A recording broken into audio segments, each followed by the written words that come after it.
Hey y'all, hey y'all. How's everyone doing? All right. Welcome to BIPOC Women Leaders and Burnout. I'm about to add.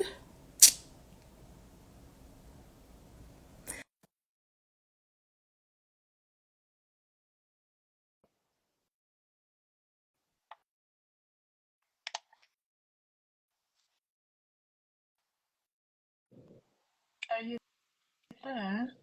Hola. Hola. What's How going are on with you? you? I'm good. How you doing? Oh, oh, oh. Uh-oh. Everybody's fine. You sure you good over there? I'm doing well. All right. Happy Thursday. Happy Thursday. We say happy almost, no, happy Friday Eve. There you go. Mm, Happy Friday Eve. thank you. You are Thank you. Thank you. good. Alrighty. So, welcome to all who are joining us. This is BIPOC Women Leaders and Burnout. I am DeAndrea. I am Empowerment and Leadership Coach with DLV Consults LLC. And I am joined by the workplace expert, Ms. Takara. Why don't you tell us a little bit about yourself? All right. So hello, my name is Takara. I'm a licensed clinical social worker. I have been in the mental health field for over a decade, and throughout my experience, I have found that workplace mental health is something that needs a lot more attention. So I'm super excited to be focusing on that in my career currently, providing consulting and training services to individuals and employers. So I'm happy to be here. I appreciate it. Of course, and we're super excited to have you. FYI, she's also Bay. Oh, Hey, Bay. hey. You snuck me. I did. But that doesn't mean anything. She's also really, really smart, and she's an expert in this field. So we're super excited Appreciate to it. have you. Thank you. So to start this conversation off, let's kind of talk about BIPOC women leaders. Who are they? What does it stand for? So if you're not familiar, BIPOC is Black and Indigenous people or person of color. Mhm, To typically, or we can say minority women, mhm, and we are taking over this workplace out here. So we specifically want to cater to those women because honestly, they're the ones who probably need the majority of support as we are also BIPOC women, if you can't tell. I don't know. mhm, Just from our own experience, we just wanted to offer a safe space, some support to mhm. our fellow BIPOC women leaders. Absolutely. Um, and as you know, we're talking about burnout today. So if you could, let us know a little bit of your definition of burnout. Are you talking to me or Yes, the you. people? Oh, okay. All right. Bet. All right. So, burnout is one of those terms that we've heard often. We probably have our own kind of idea of what it means. In these instances, I really like to be clear about what are we talking about and what are we referencing when we use this term. So burnout is this is the definition that I'm using. It is a chronic and pervasive form of stress that diminishes an individual's ability to thrive personally and professionally. So I'll repeat that one more time. So, burnout, a chronic and pervasive form of stress that diminishes an individual's ability to thrive personally and professionally. So this is a definition I really like. There were a couple of words that I kind of inserted to give a little bit more of a holistic viewpoint of what burnout is and how it impacts us. Um, each word here is very intentional. I'll just kind of highlight maybe one or two of them. I do want to highlight the word chronic. Burnout is not something that happens overnight and it's not something that goes away really easily. There are small intentional things that are occurring to lead us to burnout, and sometimes big things, but there are also intentional steps that we have to make to come out of burnout. So that's an important word. Pervasive. It's also important.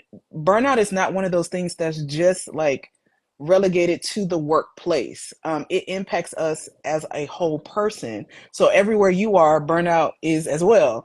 So that's in your other friendships and relationships outside of the workplace as well. Many times the definitions of burnout are kind of specific to workplace stress, but I just want to be more inclusive in that definition, because a lot of times what is happening outside of the workplace is drastically impacting how we're showing up, if we can show up in the workplace. So that's my kind of definition there. I love that. I love that you point out that it's not just workplace, right? Because I think that's the mindset that we all have around burnout. It's definitely at home. It's our personal lives and things of that nature. So I love that definition. It's very inclusive of all the stress and all the things that we're going through, especially as BIPOC women leaders. I know sometimes we don't think about it because I think we just kind of think it's the norm.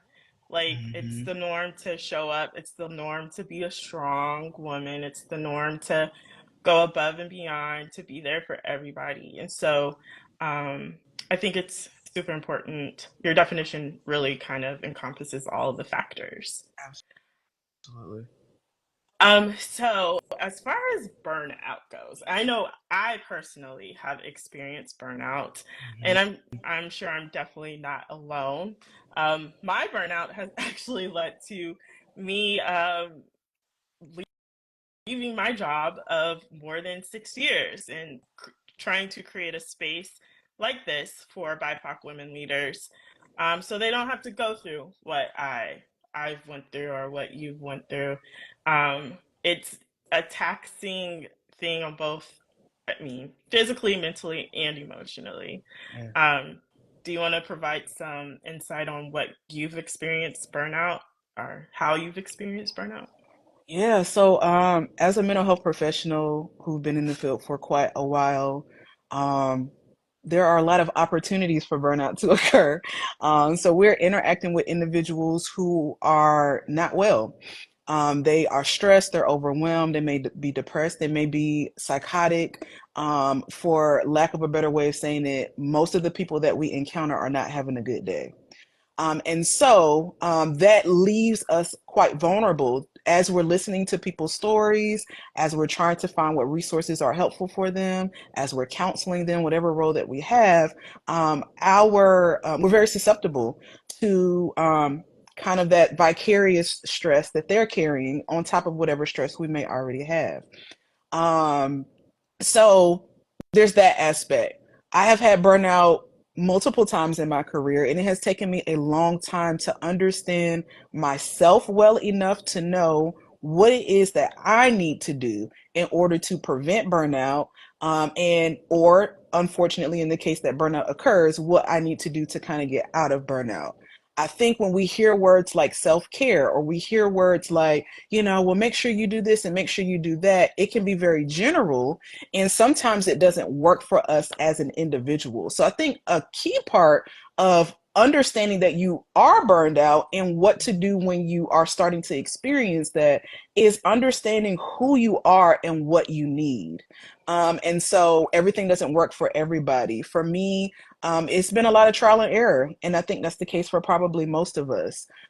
Even though our field leaves us quite susceptible to these other stressors, so on top of, hearing other people's stories and what they're experiencing, it's a field that is, known to not, get paid very well. We are a field made up of a lot of women. Are in the Atlanta area, so there are a lot of, Black women that we are interacting with.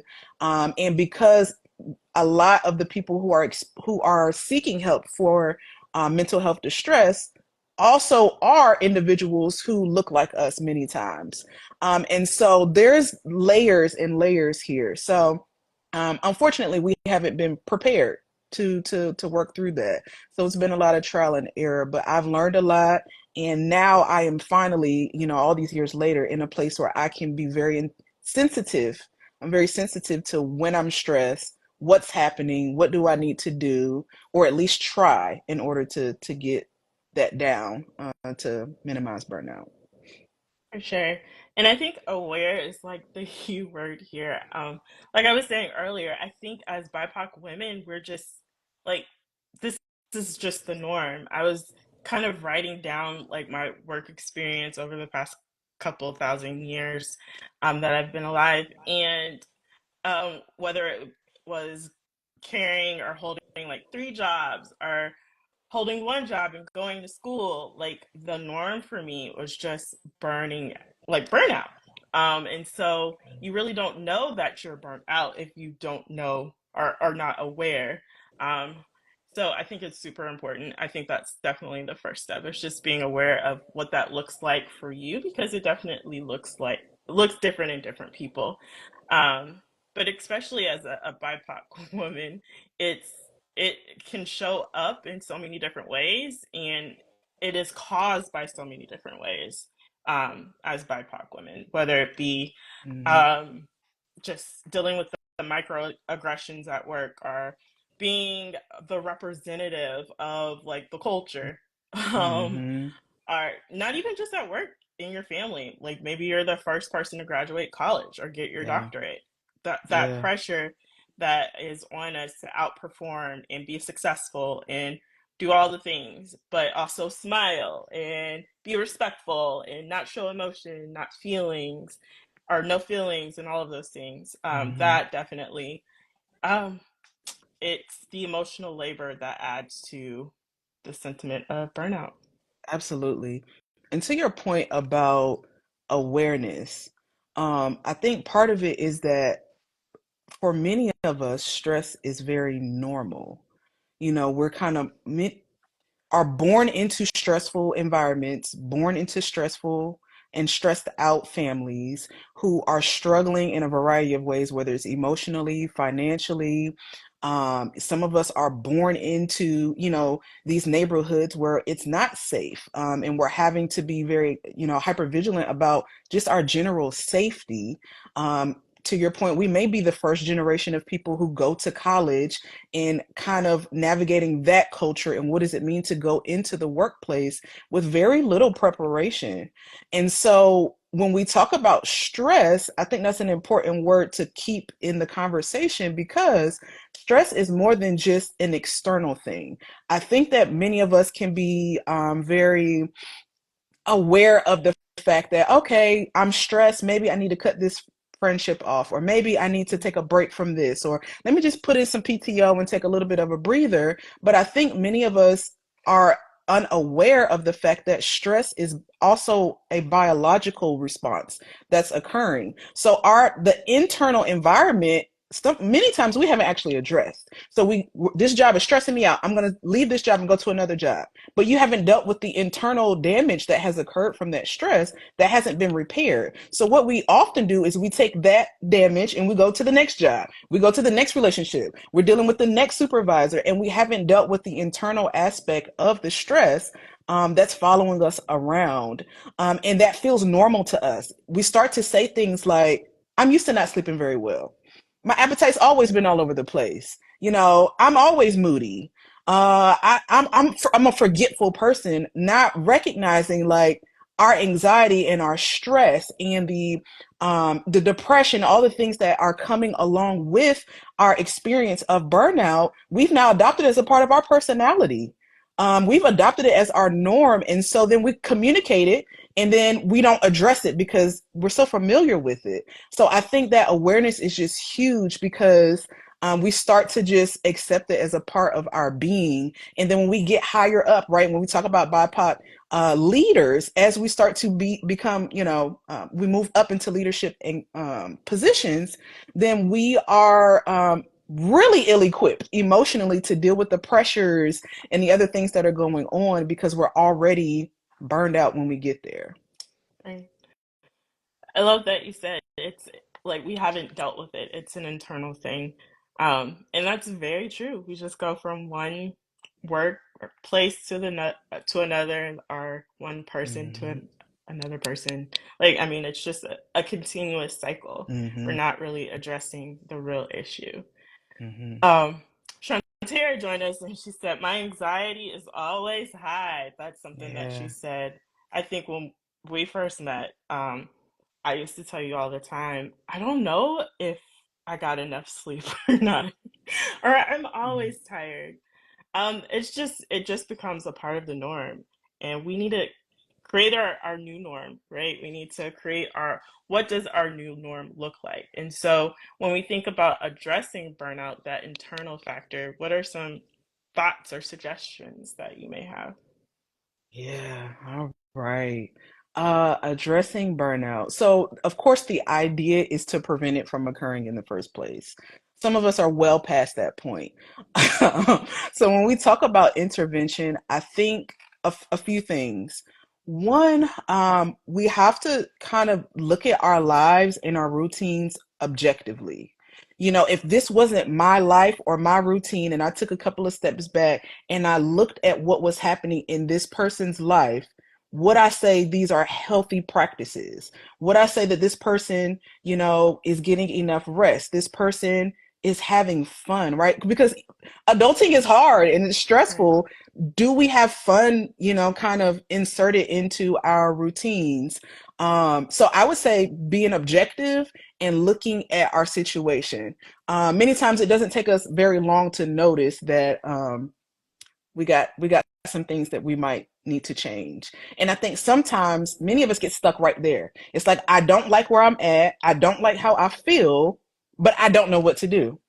Um Counseling, I'm always going to be a proponent for therapy. Therapy helps to just provide an objective space to start to navigate what am I experiencing, where is this coming from, how long has this been going on, and how do I start to navigate that. Everybody isn't going to go to therapy. Let's just be honest. Therapy isn't something that's on everybody's radar. So what if you're one of those people? I think you also have to consider your support system in general. Some of us have a lot of haters in our circle, people who aren't really for us, people who don't know how to be there, people who aren't a great sounding board for us. I think we have to start seeking out community. Burnout is one of those things that it happens to us as an individual, but it impacts us as a community. So I think when we start to surround ourselves with other people where we can start to take off these loads, unravel these stresses, then we can start to sort through and reprioritize our lives, and reset, hit the reset button a bit. Um, I'll say this. I think that burnout has to always include two things. It has to include a systematic approach. Burnout is not just one thing. It's not just that one job. It's not just that one area. It's systematic. So it's going to require multiple changes in multiple areas. The second thing that I want to highlight is that burnout is very individual. Just like the word trauma, we hear it all the time. What is traumatizing? Where a person may have a trauma response from a particular thing may not be for another person. Burnout is one of those experiences where we have to go inward. We have to be able to say, okay, what is working or not working for me? That could be simply getting quiet, starting to write down a list, starting to journal, really taking some time to process and observe what's happening in your life, in order for you to start figuring out how and where can I pivot. I'll say the third thing, I'll add a third thing, is starting small. Burnout feels okay, the house is on fire, everybody get out, like it feels very urgent, and it's an important thing for us to address as immediate as possible. But I think we should also be very graceful towards ourselves and start small. um Whether that's I'm going to get up 30 minutes earlier and just go for a walk. I'm going to, make sure I take my lunch break because I just worked through my lunch. I'm hungry, I'm agitated, I'm hangry. Start small. So those are just some of the things that come to mind. Boundaries. I see someone mention boundaries. Absolutely. And boundaries are that's a big girl topic because there are a lot of nuances to that. And so if we have a place that we can start that feels tangible, that we can execute to go for it, but I would say start with things that you can reach. I wouldn't try to get too deep or go too far on the front end. For sure. I love the the solidify and stick to boundaries. We've been talking about boundaries over on my page this week. And so I think boundaries definitely help with burnout, whether it's workplace or personal boundaries. So shutting your laptop at 5 p.m. when you get off work. Mm-hmm. Or if that friend is just draining you to death, maybe cutting them off, or you don't want to go that major, maybe I'm a little cutthroat. Mm. But if you don't want to go that major, you know, maybe not talking to them all the time. Or Mm-hmm. if you have a family member that is just destroying your energy, your time, your peace, setting a firm boundary with them. So definitely solidifying and sticking to boundaries. But even with that, you want to start small, just Yeah. like as we tackle burnout. Yeah. Um, Shantara says going for a walk is a life hack because it also helps in weight loss and nutrition, Mm-hmm. which will improve your mood. And I've benefited from it a lot, for sure. Absolutely. Um, And it speaks to that internal environment where stress is occurring because it's happening internally. Walking is one of those things that will help external and internal. It's quiet, listen to the birds chirp while you kind of, decompress as well. So, yeah, for sure. for sure. Any other thoughts regarding burnout for our BIPOC women leaders that we just want to make them aware of? Like, what are some of the signs and symptoms of burnout in us? I know for me, physically, it's the headache, or maybe it's the stomach ache. Um, Mm-hmm. as far as going to work, it may be lack of motivation, or taking more time off, or just being irritated with everybody. For sure. What are some signs and symptoms that you've experienced? I would say compassion fatigue. Mm. That's when you just kind of like don't care. It's not like you don't really care, but it's just like in this moment, I don't have the capacity to care for you and myself. So, um, I'm gonna have to take the W. You're gonna have to take the L on this one. Um, I have experienced kind of like a numb feeling, like just being very desensitized Mm, to everything. Like I'm not super excited. I'm not super down. I'm just kind of blah. I've experienced that. I have felt very unfulfilled. Where it's like this job isn't working. I don't know what I want to do next. I'm feeling this way. I'm struggling with this, but I just feel very stuck. I think stuck is a very big experience with burnout as well. We know something's wrong, but we don't know how to fix it. We don't know where to go next. And that can be very overwhelming for many of us. Let's see. Um, Sleeplessness, difficulty with sleep. sleeplessness. I know I had a little something. Shut up. Sleeplessness. So having difficulty with sleep. My appetite might be off. I always say to like clients, anytime I'm having a conversation about emotional wellness, it's like your body will always tell on you. I like to tell this story. I had this one client at one point in time when I was in private practice for therapy, and I said, "Well, I think that have you considered that maybe you are experiencing anxiety?" And she was like, "Nah, that's not me. You pick something else. That's not me." And I was like, "All right, cool." So we went on with our other sessions, talked about the other topics that she wanted to discuss, and then um, she came to me a few sessions later and she said, "You know what's crazy? I went to the dentist and my dentist told me that I cracked one of my teeth because I'm grinding my teeth in my sleep." And she Mm, said, I think I may be having some anxiety. So our bodies are always going to tell on us, whether it's our appetite, our sleep, irritability, like you mentioned, mood changes, feeling tired. Those are all indication your body is telling you we're not in balance here. Something's happening. Um, so yeah. for sure. We also have in the comments withdrawal from duties or procrastination. That's a big one. Ew, ew. That is definitely a big one for sure. Um, any other ones? I feel like there's so many more, but we're just, like I said, it just becomes the norm, and we can't even sometimes just identify it. I mean, Um, there are tons. Whether it's behaviors or whether it's mood changes. I mean, it really can go on and on. It is very individualistic, but I think what we mentioned are some really good examples of what a person may experience when they're having burnout. Um, yeah. for sure. So when I think about burnout, and I think about burnout for BIPOC women leaders, what also comes to mind is authenticity. But along with authenticity comes with safe space. Mhm. So not only is it the responsibility of like our workplaces to kind of create a safe space for us so that we feel like we can be authentic when we come to work or as a leader. We don't have to put on these masks or pretend to be someone we're not or wear our hair differently or dress differently or um, where we can feel and all those things. We also need to, in a sense, create safe spaces in our personal lives.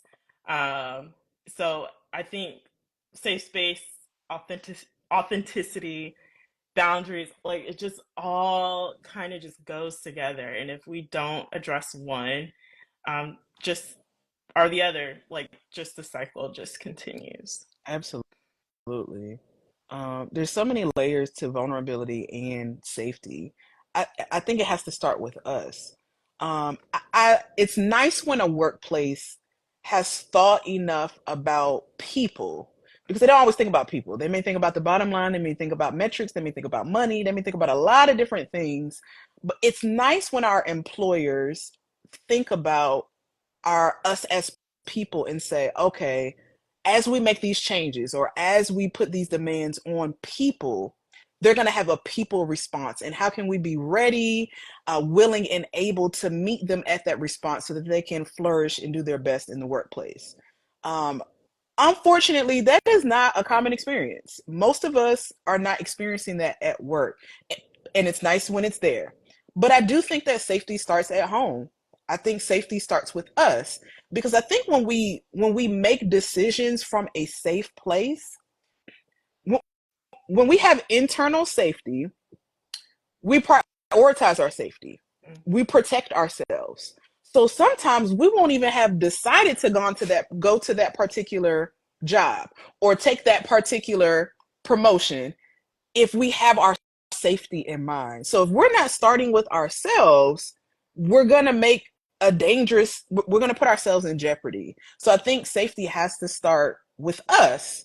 And then out of that place, we make decisions that are best for us, our families, that allow us to continue to maintain our safety. And when I say safety, I don't mean safe because taking on more responsibility is going to put us at some type of risk to not know, be as knowledgeable. There's still things that we have to learn, competencies that we have to grow in. So I don't mean not changing or growing. I just mean that being aware of what your non-negotiables are and sticking to that so that you can make a decision out of that place.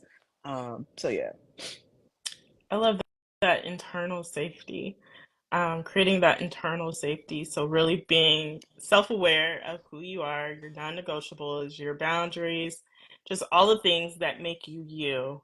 Having that Hmm. internal safety will help to create that external safety because you'll Hmm. say no to more things and run away from other things or leave spaces that weren't created for you. I love that internal safety.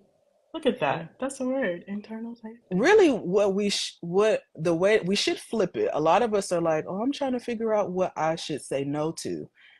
Our attitude really should be, what should I say yes to? No is my automatic answer. And so I do my due diligence to determine, is this a good fit for me? Is this a good fit for my family? Does this make sense for where I'm at in my career? So I can assess what's happening. I mean, it doesn't have to be no. It could just be for those of us, because some of us struggle with no and people pleasing and all the things. It could just be, let me think about it. That gives you time, to be able to assess, does this make sense for me, and what am I exchanging? We're always exchanging something. So we just have to decide, is this worth what I have in my hand? Is it worth me giving you that so that I can get what's in your hand? If not, then I'm going to have to say no. Okay. What So for did me, a hit dog holler? Is that what? no, like for me, no is like super hard. And so I am a recovering people pleaser. And BIPOC women are actually probably statistically higher to please people or be people pleasers. And so it's just very it's just what you hit home, I guess. Or what you said hit home. My bad. No, I think we're conditioned to keep the peace. We're conditioned to keep things as, you know, quiet and peaceful as possible. Although we often compromise our own peace, or we just are confused about what peace even means and looks like because it's always about some type of external validation or stamp of approval. Many of us are conditioned, you considering 80s babies, you know what generation came before us and before them, and how that impacts the way we think about ourselves. And to your point too about people pleasing, I think in the family, sitting at the table with safety and vulnerability is confidence. And when I am clear about who I am, what my priorities are, where my boundaries are, I can confidently make a decision without second guessing, without feeling resentful, without blaming anybody else. I can be really clear about that and move forward and say, well, that just wasn't for me, or that wasn't a good timing for me to move forward with that, and to move forward, with a smile on our face. Right. But unfortunately, I feel like, and I could just be talking for me, like we are not um shown that, right? Mm, These are things that we have to learn. Like we learn from example. I know, mm-hmm, no shade to my mama, like this was not what she exemplified. for sure. We're not going to talk about what she did exemplify, but or is exemplify the right word? Or sure, let's go with it, y'all. Let's do it. Like so, these are things we have to learn through experience, Mm-hmm, and unfortunately, if we are just conditioned that this is the norm, how how do we get to the other side? right. I think they I think the way that we get to the other side is by partnering, seeking out people like us, because we are on the other side of it and still working through some of it, but able to have accumulated experience and knowledge and have the desire and passion to want to help other people, prevent some of the things, not be as stuck as long. So like you as a leadership coach and me as a consultant, we want to help workplaces, employers, and employees, and leaders be able to navigate this differently. I think it requires some humility, to be honest. It's not it's not the easiest thing for us to say, I don't know. I don't know how to do that, because we are the queens of finesse. This is what this is what we do when we talk about putting on masks. That's finessing. What can I do to get by, so that I'm under the radar, or I'm able to just come off in a certain type of way. So it's going to take some humility to say, I don't know how to do this, or I don't do this very well. I need someone to help me strengthen this particular area, or I need more language around this, or I need to change my boundaries so that I have more capacity to do these different things. Many of us, well, this is about BIPOC leaders, want to continue to grow or have a lot of influence wherever we are in our leadership position. We need capacity for that, for ourselves and for other people. So yeah, a little bit of humble pie, some resources. Might need a little bit of coaching, might need a little, little training, help us think about it a little bit differently. But that's what I would say, is a good place to start. Mm. It sounds so simple, but yet so hard. Like I because we are I just feel like humility is huge, right? But with humility, it requires us to take off our masks, and Hmm. we don't necessarily do that unless we feel saved, saved, safe. Okay. Hmm. We're gonna get there. So I was trying it. And so it sounds so easy yet so challenging. So I guess mm, so easy, so challenging. So it's really just that internal safety, I think, just kind of starts the process for the overall growth, because it's all connected no matter what. Um, Yeah. I see a comment that says, I think also takes trusting relationships. Sometimes we have never had access to women like us, and it takes time for sure. It Yeah. takes community. Absolutely. And you know, I'm maybe have a shameless plug here, but they not like us. You know, there are some women that just aren't like us. They, if we're honest, we have people who we look at. Sometimes we get into a place and we're like, "Whoa, my supervisor looks like me. Okay, she get it. You know, she understands. Like we gonna navigate this together. She gonna look out for me." And that is not always the experience. Sometimes we're like, you know what? I'm gonna seek out, you know, agencies or opportunities where I can be around other people like me. And it's like everybody ain't like you. You know what I mean? And so I think I think part of it is understanding where we're at, learning how to thrive where we're at, and being just discerning. That's the best word I can think of when it comes to this, just being discerning. Yeah, you look like me. You might even sound like me. We might even frequent the same places. But let me take a step back and just observe for a little while. Let me listen to how you speak to other people. Let me watch how you handle certain circumstances. You know, let me give a little bit at a time just to be able to gauge if this is someone I can share deeper, harder frustrations with, and I know that they can move forward. I think sometimes, and this is a word that I think is hard for us, many times we're in a very desperate place. We feel Mhm. desperate. So I'm reaching for whatever I possibly can get my hand on. Oh, you look like me. Oh, you got dreads. Bet. Oh, you got a nose ring. Okay, cool. Oh, you tatted up. Let's, you know, like I think that we're on the same page, but we don't always give it enough time to discern what type of relationship I should have with this person, and how much of myself should I give or show up, when it comes to this particular person. Mm. Ain't that a word, y'all? Because I definitely, ooh, child. Yes, that's a word. And it's very true. We tend to seek out jobs, positions, people who look like us and sound like us, but we don't give it enough time to figure out if this is a trusting space or a safe space. And usually it bites us in the butt. Right. And then you have others of us who are on the other side of the spectrum, and it's like, I'm so guarded. I'm so, I have my guard so high up that I may have opportunities to link up or learn from another person, but I haven't dealt with that.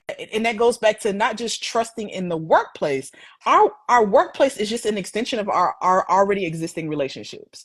If you are a person who's anxious, your anxiety is sitting right next to you in the car while you're on your way to work. If you are a person who, has certain trauma that hasn't been dealt with, or you have certain habits or behaviors that show up in other places, to some degree or another, they are going to show up at work, or you're going to try to overcompensate for them not to show up at work, which creates another type of problem. But ultimately, they're showing up in some way, shape, or form. And so I think it's just really important for us to always just kind of be looking in the mirror and say, what do I need to work on? What do I need to focus on? We think about, oh, the next certificate, the next program I can get in, oh, the next degree I can get. And those are great and important. But I think we also have to be thinking about, what about my what about my habits do I need to change? I'm severely unorganized.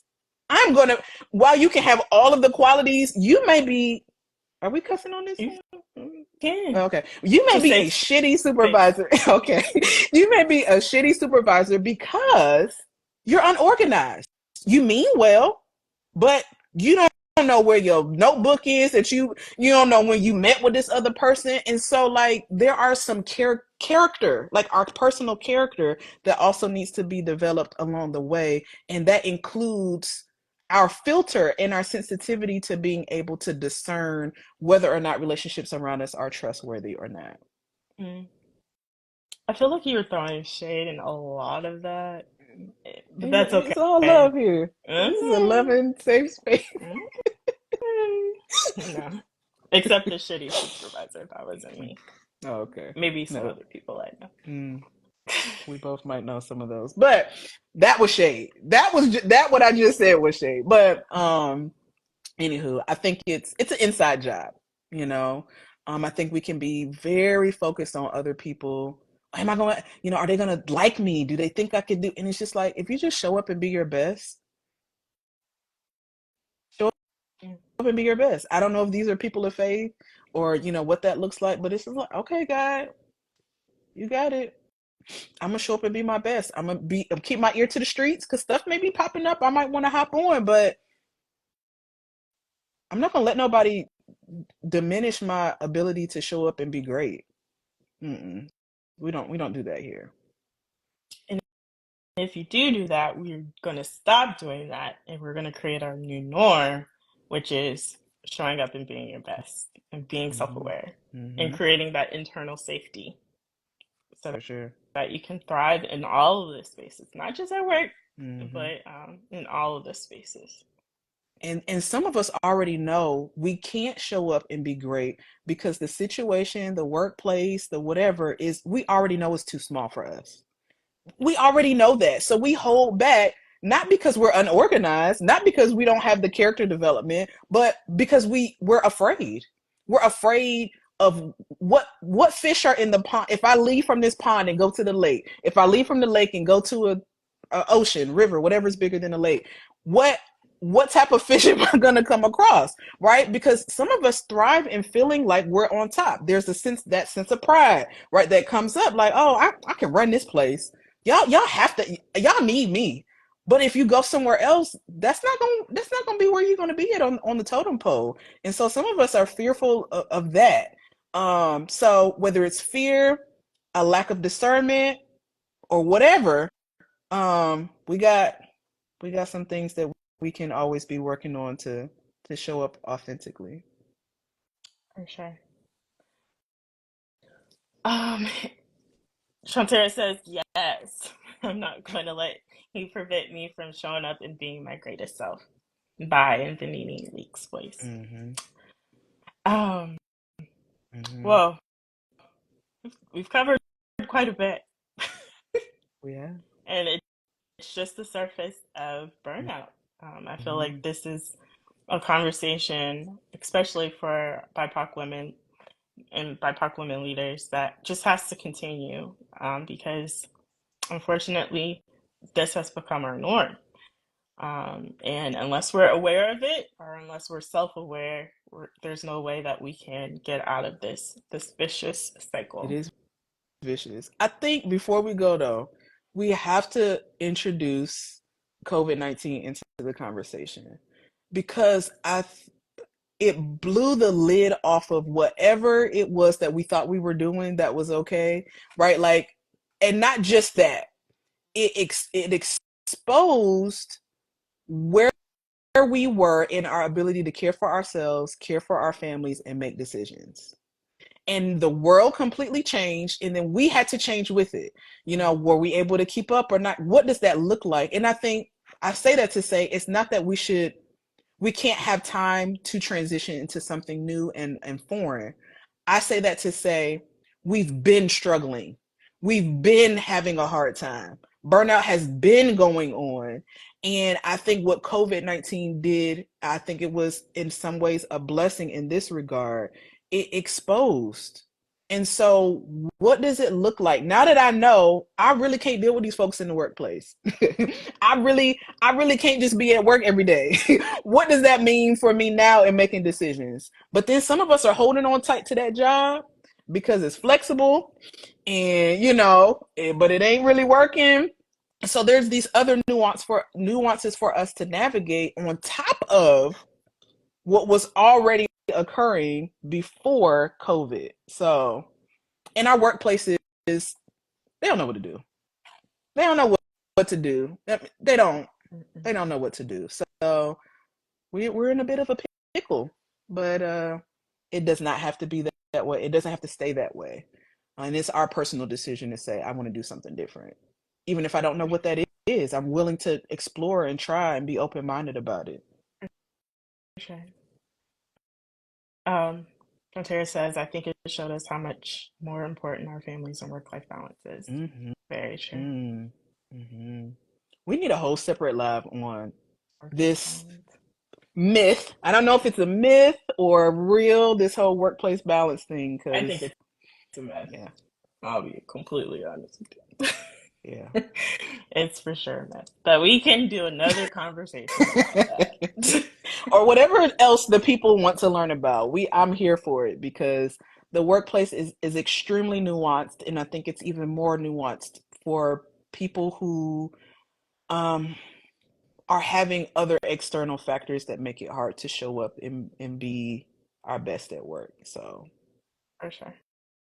yeah. For sure. Since you brought it up, I'm interested. Any other topics y'all would love to have dialogue about or conversation about? Type it in the comments. Hmm.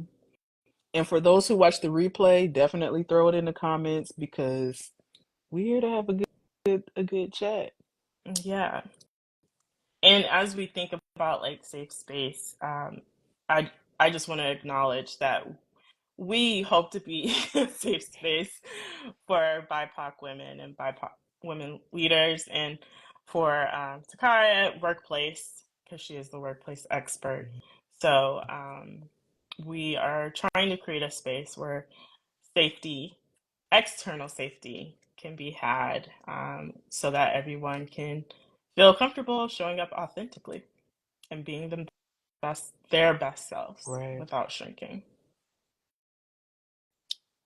All right, y'all. So, any other last thoughts before we head off or get off or whatever the word is?